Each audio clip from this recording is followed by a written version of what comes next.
Hello, hello, hello. Hi. How are you guys doing today? I'm very happy to connect with all of you guys and have 30 minutes of chatting. You and I, me and you, we all together to really to have fun and have a conversation of friends and to know each other, and you guys to to get to know me a little bit about my career, about what inspired me, and a few other things that we are going to talk about. The only thing you gotta do is just to continue smiling for 30 minutes. Amazing. I want to say, first of all, thank you to Gail Boyd for the opportunity. Thank you, Scott Thompson, for introducing me to Gail for this opportunity as well. And it's gonna be a beautiful, beautiful time together.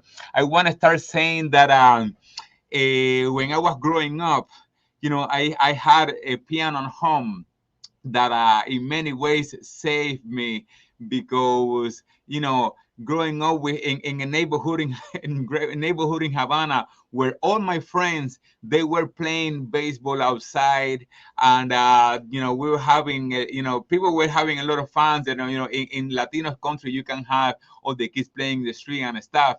So there was an all it was, but for me, let's say, like a little battle to come in here and be inside in front of the piano to start practicing and stuff. But as soon as I get into the piano and I started really like seeing that that wall in front of me, that was a journey of emotion getting for me inside of that imagination of how much I really wanted to express myself through music. I grew up in a musical family with my mom. She's not a professional singer, but she used to be washing the dishes and doing her laundry, singing and dancing, and me accompanying her from a very early age. My dad, on the other hand, he's a trumpet player, and every Sunday we used to wait. Like a very, very with a lot of excitement because my dad used to bring a lot of his friends to perform in my living room, but also to have me perform for his friends. Me, being hiding in the kitchen with my tuxedo, and basically preparing the whole week the 2 or 3 pieces that I was going to play on the piano. And I was very excited. My dad used to present me like, and now for all of you, the man of the music in the house, Dayramir Gonzalez, give it up. And I used to come, pam, pam, pam, pam, pam, and sit on the piano. That was always very, very exciting for me to be able to play for my family and my father friends. So I grew up, playing, having a lot of exposure to music. I grew up having a lot of opportunity to, let's say, to also perform in front of a lot of audiences. My dad was always on top of those details that he didn't wanted me to have any afraid any afraid to be in front of the audience. So he always found any excuse possible every weekend to have me perform with 7, 8, 9 years old.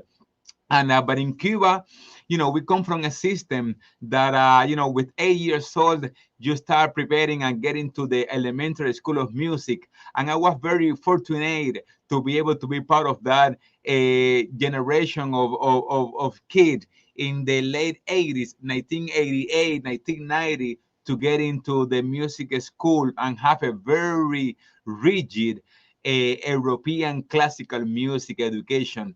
In many ways, that shaped me for the musician that I'm right now, because that create in many ways create a lot of patterns and a lot of being able to focus in what I wanted to do with those teachers that they were very, very strong and very rigid. My dad as well. And I was very, very, very fortunate to be able to, with 19 years old, being able to be exposed to Mozart, Beethoven, Chopin, Ernesto Lecuona, Cuban pianist like him, Saumel, Cervantes, and having that beautiful balance between the European classical piano as well with the Cuban classical piano with the Cuban popular music, but also with the African type of style of music, because you guys probably know that Cuba is one of those countries that have been able to keep the ethnic of West Africa. We carry one of the biggest torches of within the flag of West Africa in Cuba in terms of the religion, and also keeping the tradition for percussion and musical tradition. So we are fortunate to say that all those bata drumming and all of those traditions were able to be kept in Cuba since the late 19th century, and that has influenced Cuba in such a way that we say, like, for example, if we talk about salsa music, salsa music in the United States is mainly known as the popular salsa music that was very popularized by, Fanny All Star, Larry Harlow, Eddie Palmieri, Celia Cruz. It's because they had a lot of support from the big record labels in the late 70s and 80s. And in the other hand, in Cuba, since in 1960, as you are familiar with, the Cuban Revolution took place, and many of the contracts and the opportunity to be able to be exposed our music in the United States was completely disappearing away. As Maestro Arturo Farrell said, the conversation stopped in the 60s, but in the other way, in the other hand, Cuba was able to separate musical wise from New York, Puerto Rico, Colombia, those salseros, because we were able to imagine this, since we didn't have any pressure to present our music to any specific market, to any specific, let's say, type of popular or way of the way the big record labels used to dictate the way the music had to sound. Cuba was having a lot of freedom to insert La Santeria, the West African things. We were also able to develop our own harmonies and rhythm, and our music, our salsa evolved. And we have, from one hand, Maestro Chucho Valdez with Irakere, who created the Afro-Cuban jazz. When you hear Cuban jazz from Chucho Valdez, Gonzalo Rubalcaba, when you hear Josvani Terry, the new generation, Dayramir Gonzalez, myself, and Omar Sosa, a lot of these Cuban jazz of today, you can hear the big difference that we have in comparison with the Eddie Palmieris and Latinos of New York. And in the other hand, we have another guy that is called Juan Formel. Juan Formel in the 70s created a sound that is well known as the El Songo. Songo is one of those development variation that is coming from the Cuban son. And all of that made Cuba before and after, and really separate ourselves from the other type of music that were happening around the world.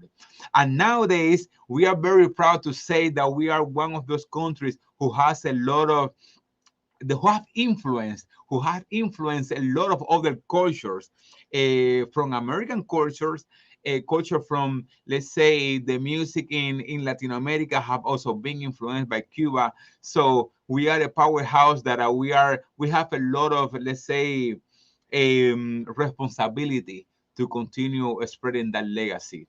And in that regard, I have been influenced as well by a different type of musicians. One of those, it was Chucho Valdez.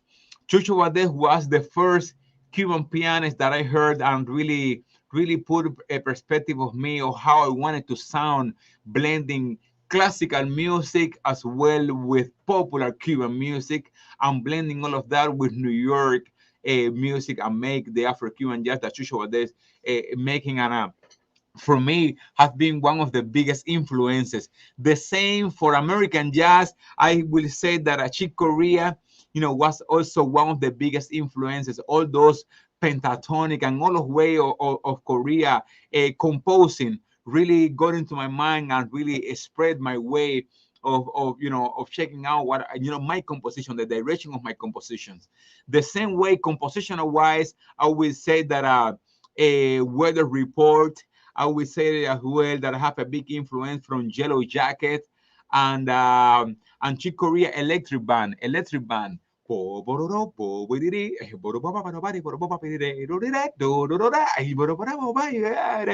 Nice. Sí, señor. Then later on, when you starting getting conscious of what you do, you start like forming your own perspective of how you want to sound and what are the goods that you want to get from all those influences and making your own to create your own voice. I will always say that looking for that voice, that personal voice, is one of the things that you as an artist who you have to always find a way to be conscious and have a conscious plan to look for that voice that make you different.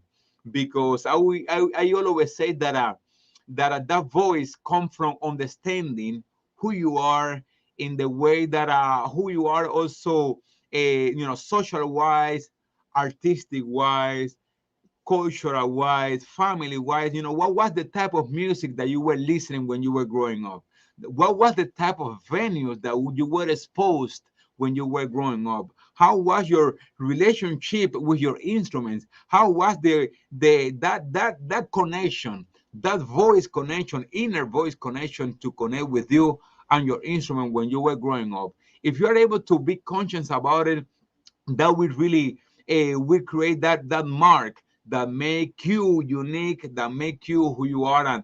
And I was very fortunate enough to understand that from an early age. I would say that 12, 13 years old, I kind of was already kind of familiar that I was surrounded an environment that I was shaping that up, and it made me a little conscious of who I am. um I will say that I started also performing very early, with 16 years old, performing, and when I was in first year of high school, I started performing with a band that is called Diakara. And Diakara is one of those bands that really had the West African Santeria sound, with a lot of blues guitar, with a lot of Cuban traditional music, and I had the opportunity to be able to compose and arrange. And there is one song that you definitely might know that is called Manteca. It is composed by a percussionist that is called Chano Pozo.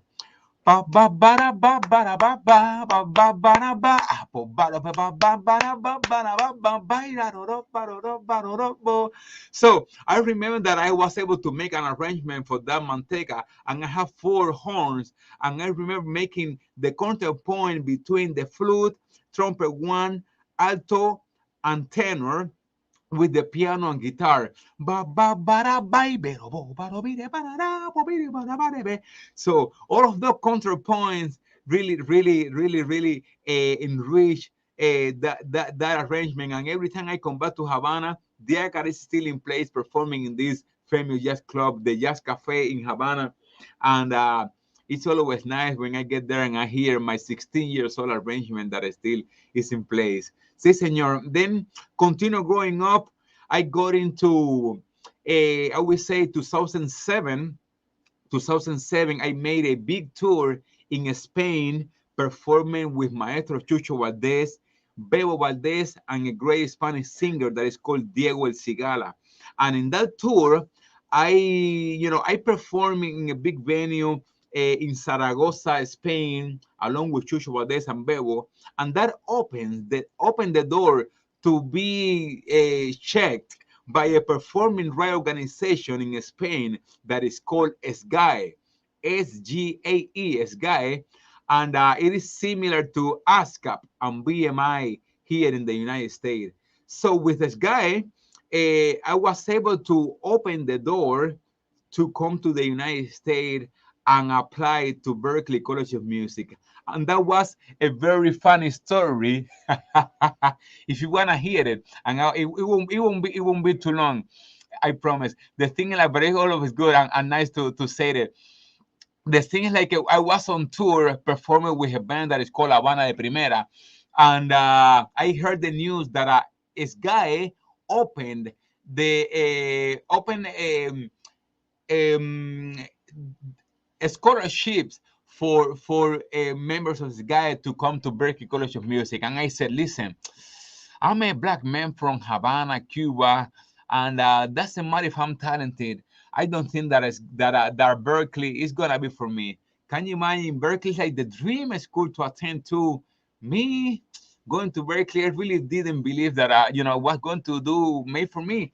And the first time I didn't really apply for it. And just 1 month before the deadline, this guy sent another email saying, guys, from Havana, you don't have anything to lose. Please just send 2 or 3 songs of your album and let's see what happens. And I did that, sent it to Berkeley. Long story short, 1 month after, no, 2, 3 weeks after, I received an email saying, Dayramir, you were pre-selected to do the audition to Berkeley. Wow. And I said, okay, and now what? And they say, you got to do the audition, whether to do it in Mexico City or Argentina or Madrid.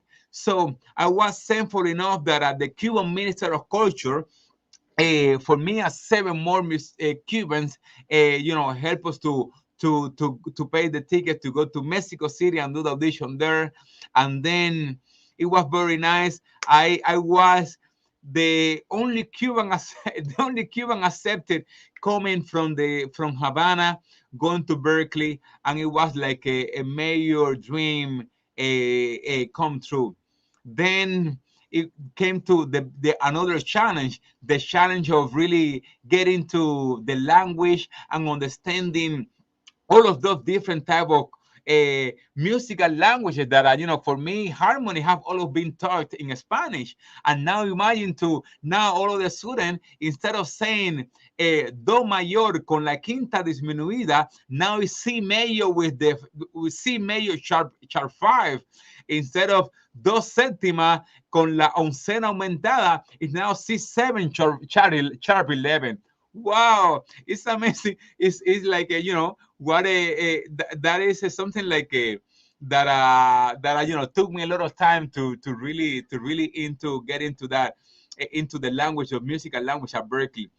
And but I always say that for me, Berkeley, even though I was coming from a very strong musical education from Cuba that allowed me to be presidential at Berkeley, but at Berkeley, in many ways shaped, who I was in terms of, my harmonic thinking. With Berkeley, I was able to be conscious of what all the music that I already had recorded my first album in Havana with 17 years old. All of those, unconscious harmony that I had in my mind. With Berkeley, I was able to be conscious and I was able to express verbal wise and musical wise what I was hearing. Then in 2013, as many of probably the 90% of Berkeley graduate, you said, man, I want to go to New York City. New York is the place to be. That happened to you. I'm sure that happened to you as well. No, New York is the place to be, and I really want to see how my career will be in New York. Actually, just a year before going to New York, moving to New York, this is funny. I was playing at Carnegie Hall. Maestro Chucho Valdez invited me to be part of the Voices for Latin America at Carnegie Hall, and I came to New York saying, wow, listen, with the accolades that I have, with all the stuff that I have done, as soon as I get to New York, I'm gonna be the bomb. I'm gonna be New York I'm going to eat it up. You see, it's gonna be easy. Finger like this, easy. Man, when I go to New York, no one was waiting for me. When I go to New York, I saw myself in the middle of the jungle with a lot of amazing and talented musicians that were already in New York for so long. Christian Sands, Ahmed Cohen, Giovanni Terry, so many musicians, pianists, and a lot of musicians that have been in New York for a long time already in line, waiting to be discovered. And I said, okay, so now what? Now what? I saw myself playing in restaurants. I saw myself doing a lot of bunch of wedding gigs, to survive. But in a way, I always had that in mind, that I knew what it takes to be able to, to make it in New York. And I came back to the basics. And the basic for me was to say what I just said 10 minutes ago, is to understanding what made me different. What made me different from Ahmed Cohen, different from Christian Sand, different from the other musicians that were super talented as well in New York. And I said, well, I am a Cuban, I'm a black Cuban guy coming from a classical piano background with a lot of heavy influences of traditional Cuban music, harmony, European classical harmony with my African, West African, Santeria, Nigeria, Benin, Congo, West African influences, but also with a very strong bebop sound acquired from Berkeley College of Music. But am I going to be a bebop player to compete against Ahmed Cohen, who is an American, an awesome player? Or am I going to get that bebop sound and bring it into my own Cubanness to make my Cubanness what will may be different and just make me strong into that? And that was the biggest decision of my career, is to actually, instead of just going out there to show myself in a different thing, I just said, I will embrace that I'm a Cuban pianist, very proud Cuban pianist and composer based in New York City, with influences of Cuban classical, with European classical, West African, and of course, New York influences, McCoy Tyner, Bud Powell, Chick Corea, Herbie Hancock, Oscar Peterson. All of those, they are my influences, and you will hear them in my piano playing. But you know what? I'm a Cuban pianist. So that is something that I embraced, and I really wanted to, to create that as my brand. Nowadays, I'm very happy, very happy that I had the opportunity that through music, I'm able to touch you. I'm able to communicate with you through my music. I have been able to, to cry, to go through a lot of emotions, and it's one of the biggest gifts that I'm always gonna be thankful by God to provide me about that. Yeah. So also on September 5th, I was able to perform finally at the DC Jazz Prix, a international band competition. But it's funny because I have been trying to apply for the DC for the last 3 years. But you know what's the problem? That when you read when you read everything, the script of the DC, says you have to have a band that is based and formed, that you have been touring and performing for at least 3 years. And it have been so hilarious, crazy and funny, because in New York City, imagine, you call Obed Calvert, you call, Giovanni Terry, you call all your friends, and you say you have a gig with them, and you do like 7, 8 gigs, and then all of a sudden, when you call them again, they are touring with, with Steve Turri. They are touring with any other one else. So for me, I was looking into all my videos, and I said, okay, I have in these 2 gigs, the drummer and the bass. And then in the third one, it's another drummer, another bassist. So it has been funny that I have been always trying to apply for the DC Jazz Prix, but I didn't have an stable band. But it paid off. Since 2019, I have been playing with my awesome bandmates, Christian Moraga on percussion, Dean Torre on bass, New York, Christian is from Chile, and Juan Chiabasa from Argentina. And we have been doing a bunch of tours and performing, and I applied for DC, and I said, listen, I don't know how these people are going to do it, because the three musicians that are coming to perform at DC this time, they are so amazing, and they have so many different personal and unique way of presenting their music, that is going to be a very hectic way of saying who is better, And I said, but I don't know what, I'm coming to win. I'm coming with my Cuban smile, and let's see what happens. And I did, prepare with the band very well, and the amount of love that I received from the audience was amazing, and the result is there. So looking forward to come back to the Sillas Festival next year and do more with it. Sí, señor. Sí, señor. I'm from Havana, Cuba. And I encourage you, all of you guys, to go to Cuba very soon. In January, second week of January, we have the Havana Jazz Festival. It's one of the most beautiful weeks to be in Havana. Come by, everybody's gonna be there. And then we come back together to New York to be part of the APAP. So there is so much going on. In terms of projects, right now, as you can see, Havana Festival in January exactly. So as you can see, I'm here in the studio. We are here in Burbank, Los Angeles, California. I'm finishing the mix of my newest album that is called Vida. Man, I can't wait for you guys to hear this album. I'm putting myself out of my comfort zone, because this album is not really about showcasing my chops.